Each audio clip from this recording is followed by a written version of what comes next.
North বেঙ্গলের কোলে লুকিয়ে থাকা এক শান্ত পাহাড়ি গ্রাম, যেখানে চোখ মেলে তাকালেই ভেসে আসে মেঘের ভেলা আর জঙ্গলের বুক চিরে নাবে আলোর মেলা।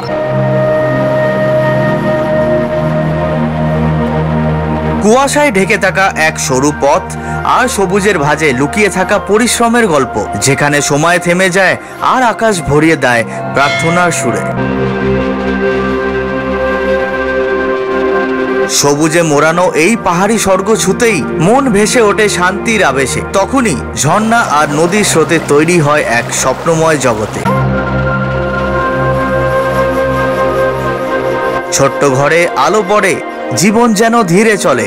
জোনাকির আলো রাত ছুঁয়ে যায়, প্রকৃতির গানে মন হারায়। উপর থেকে পৃথিবীটা কতটা শান্ত, কতটা স্নিগ্ধ দেখতে লাগে। প্রতিটি বাঁকে লুকিয়ে আছে এক নতুন অভিজ্ঞতা, এক নতুন অনুভূতি।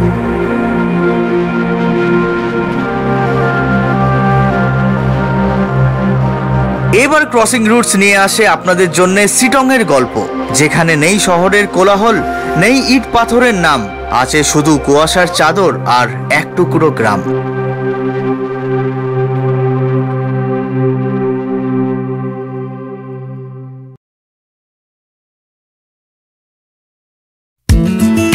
রাত 9:10 কলকাতার আলো ঝলমলে কোলে মার্কেটের কোলাহল দিয়ে এগিয়ে চললাম শিয়ালদা স্টেশনের দিকে।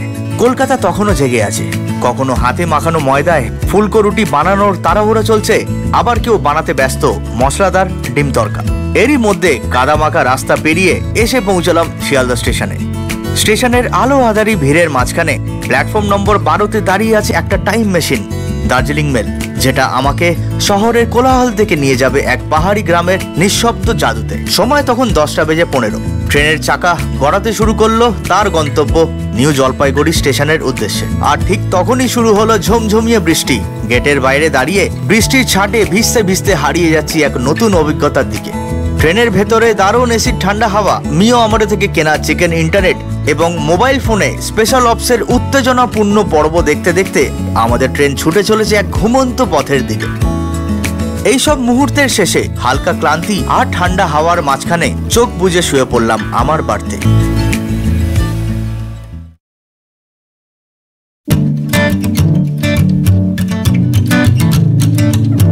সকালে ঘুম ভাঙতেই দেখি ট্রেন কিষানগঞ্জ স্টেশন পার করে ছুটে চলেছে এক অন্যরকম ছন্দে। চোখে পড়ল সোনালী রোদের ঝলক, যা ধানের খেতে মেখে দিয়েছে এক স্বপ্নময় রঙে, যেন প্রকৃতি হাসি মুখে স্বাগত জানাচ্ছে আমাদের এই সফরকে। ঘুম জড়ানো চোখে হাতে এক কাপ গরম চা এবং গেটের বাইরে সবুজে মোড়া চা বাগানের দৃশ্য দেখে এক মুহূর্তে মনটা যেন হাওয়ায় ভেসে উঠল। একটার পর একটা ছোট ছোট স্টেশন পেরিয়ে চলেছি, আর ঠিক কিছুক্ষণ পর আমরা এসে পৌঁছালাম নিউ জলপাইগুড়ি স্টেশনে। একটা দীর্ঘ রাতের সফর শেষে চেনা জীবন থেকে একটু দূরে এবার প্রকৃতির ডাকে সাড়া দেওয়ার পালা। Good morning guys, good morning from NJP railway station.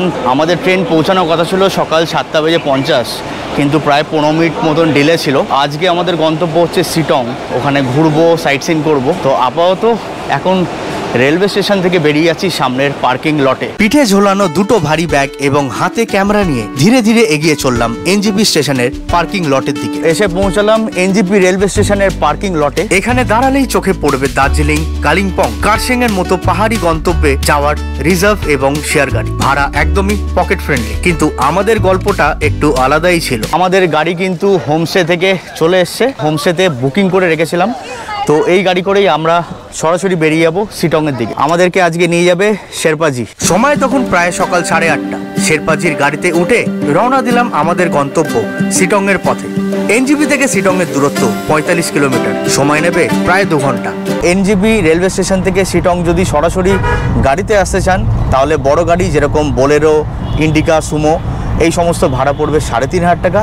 আর ছোট গাড়ি যেরকম সুইফট ডিজায়ার, অল্টো, এই সমস্ত গাড়ি পড়বে 3,000 টাকা। যদি শেয়ার গাড়িতে আসতে চান শিটং, তাহলে কিন্তু এনজেপি রেলওয়ে স্টেশন থেকে আপনাদেরকে দিলারাম বলে একটা জায়গা আছে, সেখানে আপনাদেরকে শেয়ার গাড়িতে আসতে হবে। দিলারাম থেকে কিন্তু আবার শিটং যেতে হলে রিজার্ভ গাড়ি করে যেতে হবে, ভাড়া পড়বে 1000 টাকা। কতবার যে একই চেনা পথে এসেছি তা গুণে শেষ করা যাবে না, তবু প্রতিবারই পথ যেন নতুন গল্প শোনায়। শুকনা অরণ্যে পা রাখতেই দুপাশে সবুজের সমারোহ, তার মাঝে সরু আঁকাবাঁকা রাস্তা যেন গল্পের বইয়ের পথে নিয়ে চলেছে। এমনই দৃশ্য দেখতে দেখতে এসে থামলাম ছোট্ট এক চায়ের দোকানে। এসে দাঁড়ালাম শুকনা বাজারে এইখানে একটা হোটেল আছে, ইয়ংজিন ফাস্ট ফুড অ্যান্ড সেন্টার। শেরপাজি বললে এখানে নাকি খুব সুন্দর চা বানায়। দারুণ গরম চায়ের শেষ চুমুকটা গলায় নামতেই দোকানের উল্টো দিকে দার্জিলিং হিমালয়ান টয় ট্রেনের লাইন দেখে আবারও এগিয়ে পড়লাম পাহাড়ের পথে। পাহাড়ের বুক চিরে এগিয়ে চলা এই যাত্রা আজ যেন একটু আলাদা, একটু রোমাঞ্চ ভরা। কারণ ছোটবেলার এক প্রিয় বন্ধুর স্নেহ ভরা ডাকে আজ চলেছি শিটং এর পথে। এক আশ্চর্য সুন্দর হোমস্টে যে করেছে, সত্যি না দেখলে কোনো ক্যামেরাই তার আসল রূপ ধারণ করতে পারবে না। এমনই কল্পনার জগতে হারিয়ে গিয়ে এসে পৌঁছালাম এক রোমাঞ্চকর গন্তব্যে। এনজেপি থেকে অলমোস্ট আমরা 22 কিলোমিটার আসার পর এসে পৌঁছেছি সিপাহীধোয়া ভিউ পয়েন্ট। একদিকে আপনারা পুরো চা বাগান দেখতে পাবেন, পুরো গ্রিনারিতে ভর্তি, আর আরেক দিকে আপনারা দেখতে পাবেন পুরো মেঘে ঢাকা শিলিগুড়ি শহর। এটাই হচ্ছে সেই ভিউ পয়েন্ট। কি অপূর্ব লাগছে দেখুন। ওই পার্টটা হচ্ছে শিলিগুড়ি, মেঘে আস্তে আস্তে করে ঢাকা পড়ে যাচ্ছে, কিন্তু দেখতে জাস্ট ফাটাফাটি লাগছে। ড্রোনের চোখে ধরা পড়ছে সিপাহীধোয়া চা বাগান। পাহাড়ের ঢালে সারি সারি সবুজ চা গাছ, যেন প্রকৃতির আঁকা নিখুঁত কোনো চিত্রপট। অন্য পাশে বিস্তৃত ঘন জঙ্গল, বাতাসে পাতার মৃদু দুলুনি যেন পাহাড়ি সঙ্গীতের তালে নেচে চলেছে। চা বাগানের পাশ দিয়ে এগিয়ে চলা সবুজে সমুদ্র যেন পথের দুই পাশে মেলে ধরেছে তার অপরূপ সৌন্দর্য। পাহাড়ি ঠান্ডা হাওয়া গায়ে মেখে শান্ত আঁকাবাঁকা পাহাড়ি পথ আমাদের টেনে নিয়ে চলেছে এক শক্তির আরাধনার পবিত্র ঠিকানায়, যেখানে নীরবতা আর অবিরাম ঝর্ণাধারা সুর মিলে তৈরি করেছে এক অলৌকিক সৌন্দর্য। এসে পৌঁছালাম শিবখোলা মন্দির। মন্দিরে পা রাখতেই মনে হয় ভক্তি আর প্রকৃতি একসাথে আমাকে আশীর্বাদ জানাচ্ছে। এক পাশে নারায়ণ, অন্য পাশে বুদ্ধ, দুই দিক থেকেই শান্তি আর করুণার আলো ছড়িয়ে পড়ছে। নদীর পাড়ে প্রকৃতির নীরবতায় দাঁড়িয়ে আছে সবুজে ঘেরা এক অপরূপ শিব মন্দির, যেখানে প্রতিটি পাথর যেন ভক্তির গল্প বলে, আর পবিত্র ডুমুরুর প্রতিটি দোল অমর সৃষ্টির চিরন্তন সুর বয়ে আনছে। লাল ওড়নায় সজ্জিত মা দুর্গা, তার চোখে সেই মায়ের স্নেহ যা এক মুহূর্তে আপনাকে আপন করে নেয়। মন্দিরের পাশ ঘেঁষে চলে গেছে একটি সরু পাথরের রাস্তা, যা ধীরে ধীরে নেমে গেছে সরাসরি শিবখোলা নদীর সামনে। পাহাড়ের কোলে বয়ে চলা এক শান্ত ও পবিত্র স্রোতধারা, যেন প্রকৃতি নিজের হাতে লিখছে সুরের কবিতা, এবং সবুজের আড়ালে এই নদী যেন মহাদেবের আশীর্বাদের এক নিরন্তর ধারা।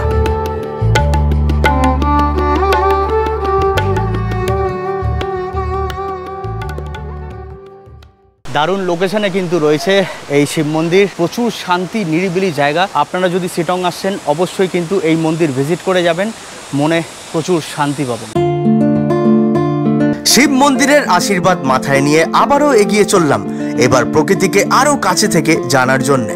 পাহাড়ি পথের শুরুতেই প্রকৃতি যেন রং তুলি দিয়ে এঁকে ফেলেছে প্রতিটি মোড়, প্রতিটি ঢাল। একটার পর একটা ছোট ছোট গ্রামীণ বাড়ি চোখের সামনে ভেসে উঠছে। প্রতিটি বাড়ি যেন পাহাড়ের বুকে আঁকা রঙিন ক্যানভাসের এক একটি টুকরো। কখনো ভালো রাস্তা, কখনো খানাখন্দে ভরা উঁচু নিচু পথ, তবুও এই যাত্রার প্রতিটি মুহূর্তেই আছে এক অন্যরকম আনন্দ। এখন আমরা পার হচ্ছি সিমরিং টি গার্ডেন। এই শিটং যাওয়ার পথে আপনারা প্রচুর চা বাগান দেখতে পাবেন। প্রায় 10 থেকে 15টা চা বাগান তো আমরা আজকে অন দ্য ওয়েই দেখতে পেলাম। দূরে সবুজ চা বাগানের মধ্যে দেখা মেলে চা পাতা সংগ্রাহকেরা মন্ত্রমুগ্ধের মতো কাজ করে চলেছেন। চারপাশে পাহাড়, গাছ আর সেই অদ্ভুত নীরবতা, যা শুধুই মাঝে মাঝে ভেঙে যায় পাখির ডাক।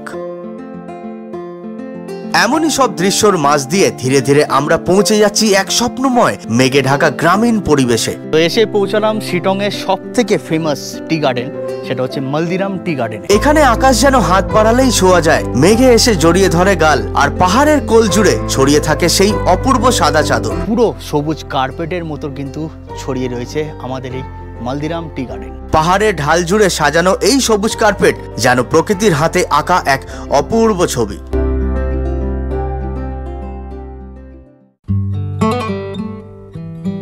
সকাল প্রায় 11:35। মেঘেদের খেলা উপভোগ করে এবার একটা ছোট্ট অ্যাডভেঞ্চার সেরে পৌঁছে গেলাম আজকের ঠিকানায়, সানরাইজ গ্রুপের শেরপা সানরাইজ হোমস্টে। ফাইনালি আমরা থ্যাংক ইউ ভাই। বন্ধুরা, মিট মাই ফ্রেন্ড শুভাশিস।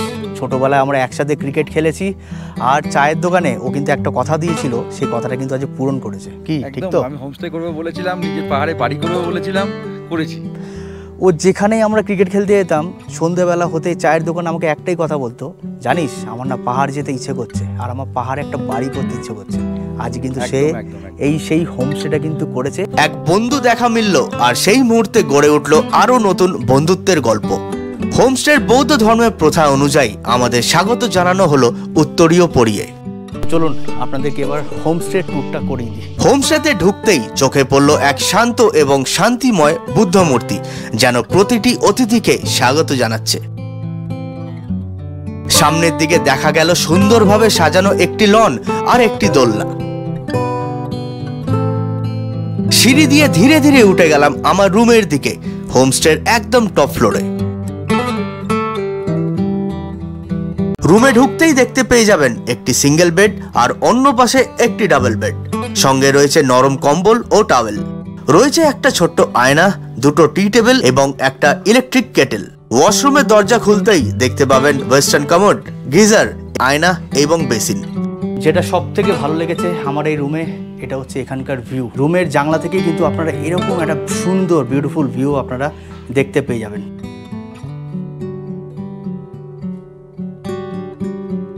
আমাদের হোমস্টের পাশে কিন্তু একদম অর্গানিক চাষ হচ্ছে, বাঁধাকপি, মূলো, সমস্ত রকমের কিন্তু চাষ হয়। যারা নেচার লাভার তাদের জন্য কিন্তু একদম আইডিয়াল প্লেস। সত্যি বলছি বন্ধুরা, অসাধারণ লাগছে, অসাধারণ। এই হোমস্টেতে কিন্তু 20 জনের অ্যাকোমোডেশন রয়েছে, 4টে ট্রিপল বেডরুম রয়েছে আর 2টো 4 বেডেড রুম রয়েছে। সবুজের কোলে লুকিয়ে থাকা এই হোমস্টে যেন এক ছোট্ট স্বর্গ। পাখির চোখে দেখা যায় বিশাল পাহাড়ের ঢাল, যার চূড়ায় মেঘেরা এক রহস্যময় আভা তৈরি করছে। চারপাশে প্রকৃতির শান্তি, মেঘের কোমল ছোঁয়া আর তিস্তা নদীর স্থির উপস্থিতি যেন প্রতিটি মুহূর্তে এক নতুন কবিতা বলছে।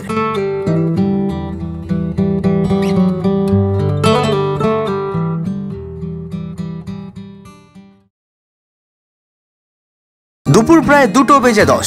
হোমস্টে সুন্দরভাবে সাজানো ডাইনিং রুমে লাঞ্চের পালা শুরু হলো।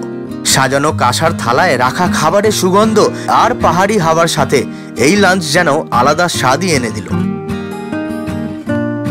লাঞ্চ শেষ করে আমরা সবাই জড়ো হয়ে বসে প্রকৃতির কোলে এইবার একটু আড্ডা দেওয়ার পালা।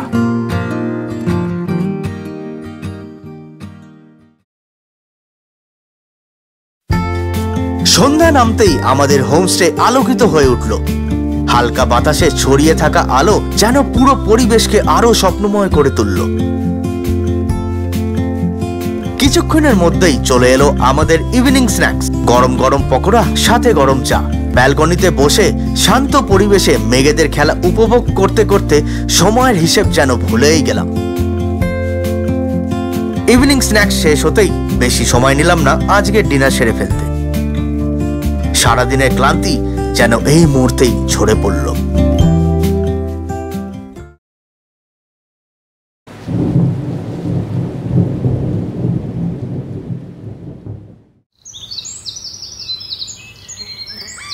Good morning guys, good morning from Sittong. তো আজকে আমাদের শিটংয়ের 2য় নম্বর দিন। সকালবেলা তো উঠলাম, উঠে দেখলাম যে বৃষ্টি পড়ছে। সানরাইজ তো আজকে আর দেখা গেল না। পুরো জায়গাটা কিন্তু এখন মেঘে ঢেকে দিয়েছে, তবে বৃষ্টি পড়ে জায়গাটাকে যেন আরও গ্রিনারিতে ভর্তি করে দিয়েছে। দারুণ লাগছে, দারুণ। আমাদের এই শেরপা সানরাইজ হোমস্টের ব্যালকনি থেকেই কিন্তু সানরাইজ আর কাঞ্চনজঙ্ঘা দেখতে পাবেন। তবে সানরাইজ তো দেখতে পেলাম না, আর কাঞ্চনজঙ্ঘা দর্শনও এখনও সেইভাবে হয়নি, কারণ পুরো মেঘে ঢেকে রয়েছে। আজকে তো সারাটা দিনই আমরা শিলংয়ে থাকবো, সাইট সিন করবো। তো দেখা যাক কতটা লাক সাথ দেয়। আশা করছি দেখতে পেয়ে যাব। তো এখন সময় হয়েছে সকাল 7:10 আর আমাদের বেডটি চলে এসছে।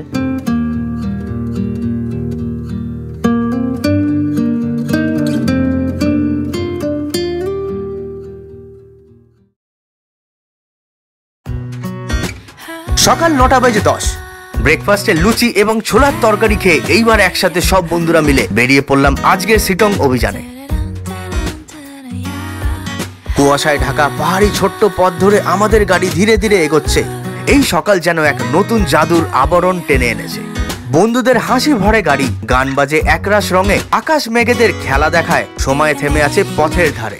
এই সব মুহূর্তের শেষে এসে পৌঁছলাম শিটং এর এক শান্ত প্রান্তে। হোমস্টে থেকে অলমোস্ট 12 কিলোমিটার পার করার পর আমরা এসে পৌঁছেছি সিটংয়ের লেপচা মোনাস্ট্রিতে। 350 বছর পুরনো এই বৌদ্ধ মোনাস্ট্রি আছে সিটংয়ের আপার ঘালাইতার থাম গ্রামের কাছে।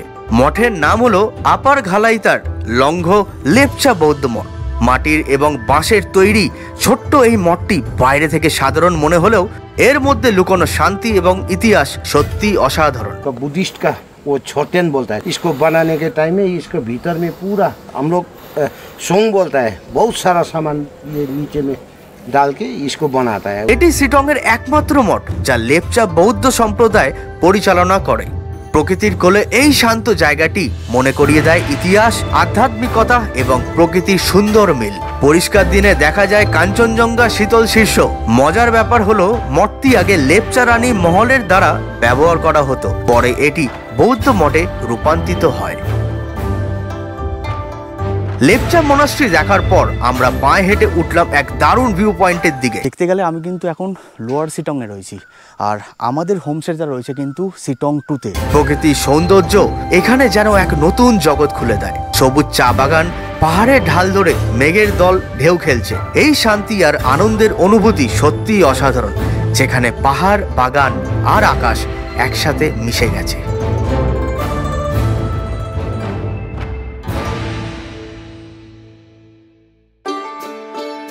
সময় প্রায় 10:50।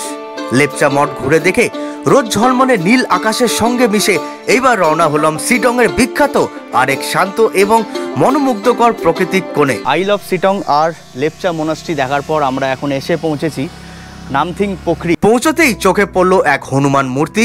শান্ত জলরাশিতে তার প্রতিবিশ্ব ভেসে যাচ্ছে, আর চারপাশে উড়েছে হিমালয়ের প্রার্থনার পতাকা। এই নামথিং পোখরি সব থেকে চেনা পরিচিত বাসিন্দা হচ্ছে হিমালয়ান স্যালামান্ডার। এই লেকে কিন্তু আপনারা এখন জল দেখতে পাচ্ছেন। শীতকালে এলে কিন্তু এই লেকে জল পাবেন না। জল কিন্তু আপনারা প্রপারলি বর্ষাকালের টাইমেই পাবেন। বর্ষার রূপ আলাদা, শীতের রূপ আলাদা। শীতে পুরো ঘন কুয়াশায় এরকম পাইন গাছে ঘেরা থাকে, তখনও কিন্তু আপনারা ভালোভাবে নামথিং পোখরি দেখতে পাবেন। আপনারা তো কাশ্মীরে অনেকেই গেছেন, তবে সিটংয়ে যদি আসেন এই নামথিং পোখরি দেখলে কিন্তু মনে হবে আপনারা একদম পেহেলগাঁওতে এসে পৌঁছেছেন।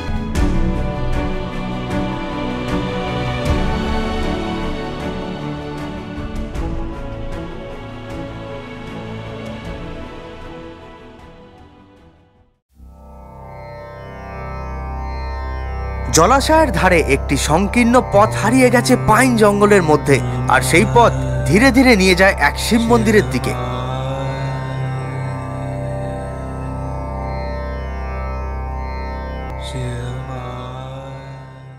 হনুমান স্ট্যাচু থেকে অলমোস্ট 500 মিটারের ওপরে ট্রেকিং করে শিব মন্দির দেখতে পাবেন। এখানে দেখতে পেয়ে যাবেন সিংকোনা গাছ। সিংকোনা গাছ কিন্তু অ্যাকচুয়ালি ম্যালেরিয়ার ওষুধ বানানো হয়। এটা হচ্ছে সিংকোনা গাছ। আর এই যে গাছের যে গুঁড়িটা দেখছেন, এর ছাল তুলে সেগুলোকে ফ্যাক্টরিতে নিয়ে গিয়ে গুঁড়ো করে ডাস্ট করে তার মেডিসিন বানানো হয়। তবে সুভাশিসকে সত্যি থ্যাংক ইউ জানাবো, এমন সুন্দর জায়গাটা হোমস্টে করেছে। আশেপাশে এত সুন্দর ঘোরার জায়গা আছে, ফাটাফাটি। অনেক পাহাড় ঘুরে তারপর সিটংয়ে চয়েস করেছি, তারপরে আমি সিটংয়ে নিজের বাড়ি করেছি। নামথিং পোখরি থেকে বের হয়ে আমরা আরো এক নতুন পাহাড়ি পথে এগিয়ে চলেছি। প্রতিটি মুহূর্তেই অ্যাডভেঞ্চারের অনুভূতি জাগছে, আর প্রকৃতির সৌন্দর্য আমাদের মুগ্ধ করছে। নামথিং পোখরি থেকে প্রায় 1 থেকে 1.5 কিলোমিটার পর আমরা এসে পৌঁছলাম অহলদারা ভিউ পয়েন্টে। রাস্তা দিয়ে আমরা গাড়ি করে এলাম। এখানে আপনাদের গাড়ি পার্কিং হবে, তারপরে ওই রাস্তাটা হেঁটে ওপরের দিকে উঠতে হবে। আপনারা যদি গাড়ি নিয়ে ওপরে ওঠেন তাহলে পার গাড়িতে লাগবে 50 টাকা করে। যদি 2 হুইলার নিয়ে আসেন লাগবে 20 টাকা। আর যদি হেঁটে ওঠেন তাহলে মিনিমাম 500 মিটারের ওপরে কিন্তু খাড়া রাস্তায় আপনাদেরকে হেঁটে ওপরে উঠতে হবে।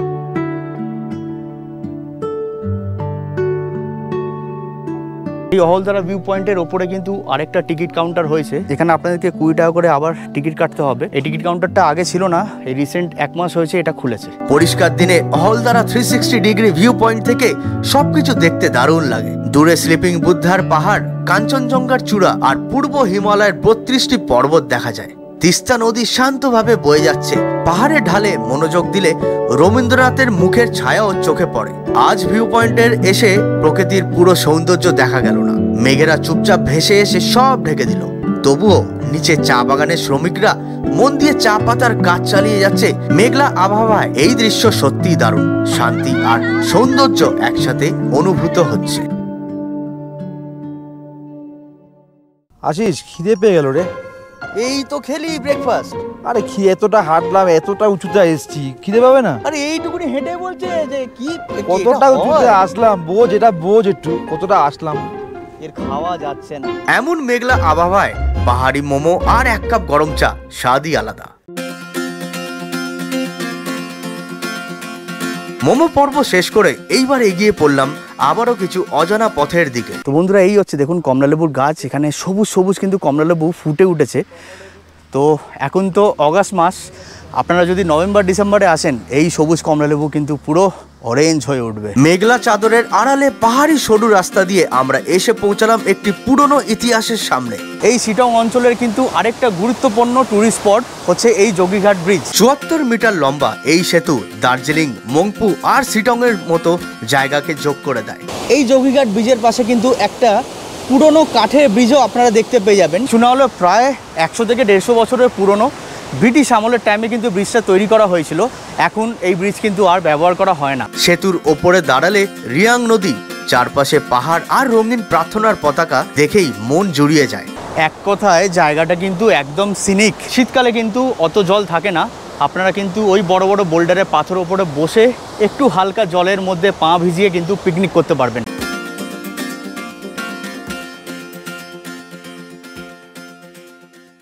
এই দুদিন যে কটা স্পটস কভার করার কথা সেগুলো আমি অলমোস্ট কভার করে দেখিয়ে দিচ্ছি আপনাদের। সময় হচ্ছে দুপুর 2:30।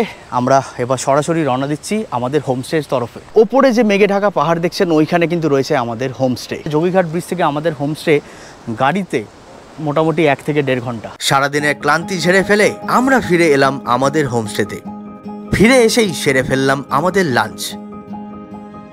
হোমস্টেতে গতকাল থেকে আজ সকাল অবধি ব্রেকফাস্টে যে সমস্ত খাওয়া দাওয়া করেছি সেইগুলো কিন্তু হোমস্টের প্যাকেজের মধ্যেই ইনক্লুডেড। আপনারাও যদি এসে মনে করেন যে আলাদা খাওয়া দাওয়া খাবেন, কেউ মনে করলেন যে একটু মাটন খাবো, কেউ মাছ খাবো, তাহলে হোমস্টেতে বুকিং করার টাইমেই কিন্তু আপনারা বলে দেবেন, ওনারা সমস্ত ব্যবস্থা করে দেবে। আর এই এক্সট্রা যে খাবারগুলোর জন্য কিন্তু আপনাদেরকে আলাদা চার্জেস দিতে হবে। সন্ধ্যা ঘনাতেই হালকা স্ন্যাক্সের পরে সবাই মিলিত হলাম বনফায়ারের সামনে একটু গল্প আর মজার আড্ডায়। বনফায়ার যদি আপনারা করতে চান তার জন্য কিন্তু এক্সট্রা 500 টাকা করে দিতে হবে। তবে এখানে আপনারা বারবিকিউটা করতে পারবেন না, যেহেতু এই হোমস্টেতে বুদ্ধর একটা মূর্তি স্থাপিত করা রয়েছে বলে। আপনারা চাইলে চিলি চিকেন বা চিকেন পকোড়া এখানকার স্টাফেদেরকে বলে দিলে তারা আপনাদেরকে রান্না করে দিতে পারে। সেই খাবারগুলোকে নিয়ে এই বনফায়ারে বসে কিন্তু আপনারা খেতে পারেন। আর ঠিক কিছুক্ষণের পরেই সেরে ফেললাম আজকের dinner. Good morning from Sittong. তো আজকে আমাদের শিটংয়ের 3 নম্বর দিন এবং শেষ দিন। আজও সকালে আমরা সানরাইজ দেখতে পেলাম না, পুরো মেঘে ঢাকা পরিবেশ। এখন চারিদিকটা কিন্তু পুরো ক্লাউডি কন্ডিশন। তবে এই কটা দিন আমরা শিটংয়ে কিন্তু সব রকমের ওয়েদার এক্সপিরিয়েন্স করে নিয়েছি। কখনো রোদ, কখনো ক্লাউডি, কখনো ফগি, আবার কখনো বৃষ্টি। এই সানরাইজ গ্রুপে শেরপা সানরাইজ হোমস্টেতে কিন্তু দারুণ একটা এক্সপিরিয়েন্স করলাম, মানে পুরো মন ভরে গেছে। আপনারা যদি আসেন শিটং অবশ্যই কিন্তু এই হোমস্টেতে উঠবেন, আপনাদের মন ভরে যাবে। তো এবার আমি আপনাদের সাথে এই হোমস্টের সমস্ত তথ্য দিয়ে দিচ্ছি। আমি যে রুমটায় আছি, আমাদের রুম নাম্বার হচ্ছে 10 নম্বর। এই রুমের পার পার্সন কস্টিং পড়বে 1800 টাকা, including breakfast, lunch, evening snacks আর ডিনার।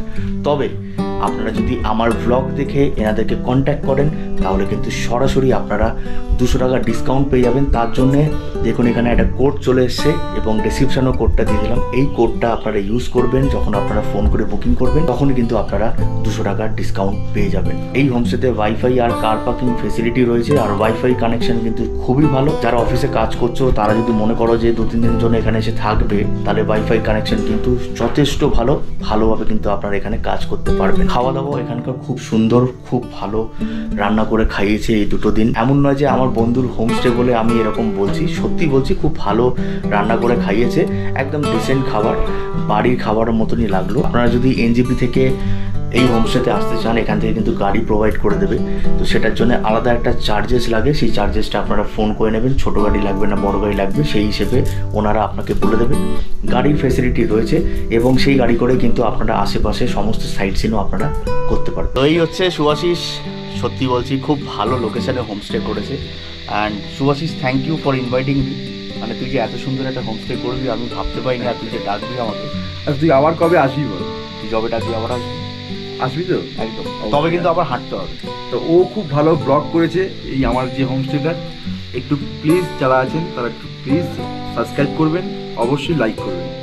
আর সানরাইজ গ্রুপের শিল্পা সানরাইজ হোমস্টেতে অবশ্যই আসবে। শেষ সকালের জলখাবার খেয়ে এবার আমরা শিটংকে বিদায় জানালাম আর এগিয়ে চললাম এনজেপির পথে।